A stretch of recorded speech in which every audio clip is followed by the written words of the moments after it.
I've been around theater my whole life. I've just never like done theater until a few years after learning what Macbeth was. Oh God, I don't really know anything about the Scottish play. I'm Izzy. I'm your friend. We went to high school together. We We did did. theater together. And also, I want to direct high school theater. I really like telling stories, I like hearing stories, and the intersection of theater and spooky stories really gets me jazzed. My name is Roman. I've been doing theater for pretty long. I am a student at UW Eau Claire. I don't know if I would classify myself as someone who's necessarily spiritual. I'm not necessarily that much of a skeptic either. I kind of just sit in the middle. I'm Kristen Mickey. I currently am a secondary education teacher in the Cedarburg School District, and I teach the electives of film and theater, and then I also teach like freshman level composition courses. About 16-ish years, I've been actively directing and teaching theater coursework at the secondary level. So I subscribe to the version that if you are in a theater and you are not actively working on the production of the same name, that you cannot utter any form of the Scottish King, the Scottish Queen, or the Scottish play. If I'm teaching it, I still use those things if I'm in production for something else. I remember freshman year, it was me, Brianna, and Maggie. And then I think Logan was there. We were sitting there and we were talking and I said the name. And everyone was like, and then I remember everyone was shocked and got mad at me. I had to do the thing where you have to go and spin around and spit and or whatever the thing is. My senior year, when I was in acting, sometimes in that class we run the Double Toil and Trouble as a group interp piece. With Sarah and Caroline and all those people, we were working on scenes from the Scottish play. And Caroline said it in the black box, and I freaked out. I don't consider myself a superstitious person, usually. But in theater, I am. Just because I've experienced too much weird stuff to not be. So I was in high school.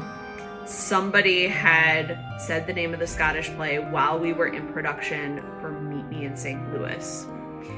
And the details are a little fuzzy, but I do vividly remember that the girl that was playing one of my siblings, a sandbag fell from the rigging and missed her by this much. They're very heavy and it's falling from a great distance. That could have caused some serious damage. And that was kind of my first experience of what? That was weird. My freshman year of high school, I had gotten a set of tarot cards for Christmas, and I was really into them. I gave one of my friends, who was a junior at the time, a past, present, future reading, literally at auditions. It was anything goes. And I remember very distinctly that for her future card, I pulled the 10 of Cups.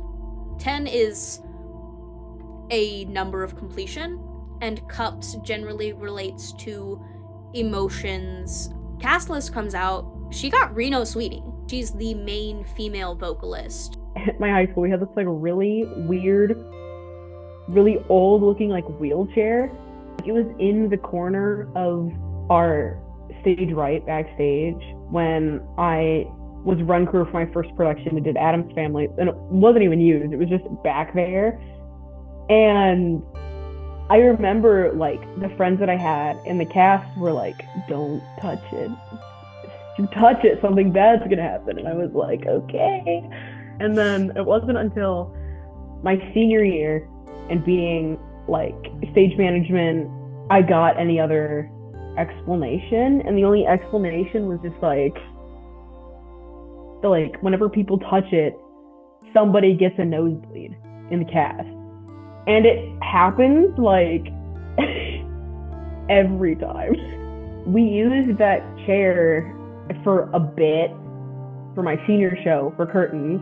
And it was literally we brought an actor out on it, someone rolled him out, they got off same person brought it back. So it was the same two people that touched it every single night, and they preset it. It just went back to where it was supposed to go. Like, none of run crew touched it.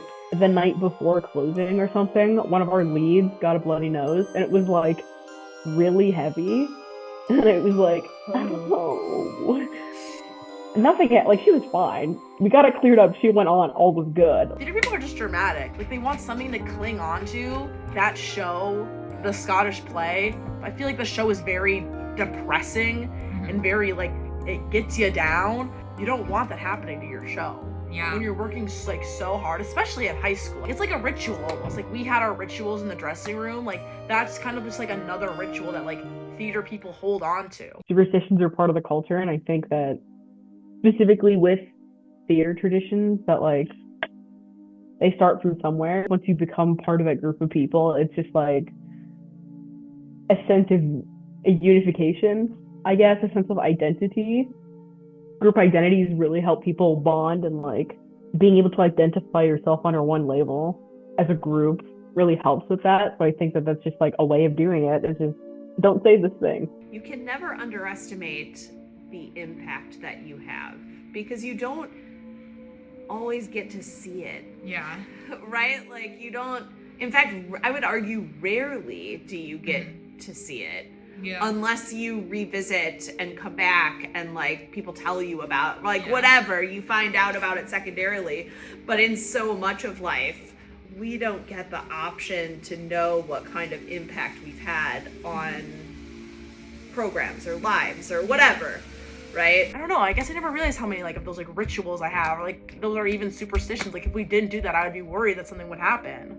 It makes sense that theaters are hotspots of supernatural activity, or superstition at least, because I think one of the most human things we can do is telling stories, and one of the most human things we can do is coming together for a common good. And if you think about it, I mean, that's what theater is. It's coming together to tell a story. And I don't know, it makes sense that just spirits, energy would coalesce there, to me at least. So I guess that's my closing thoughts.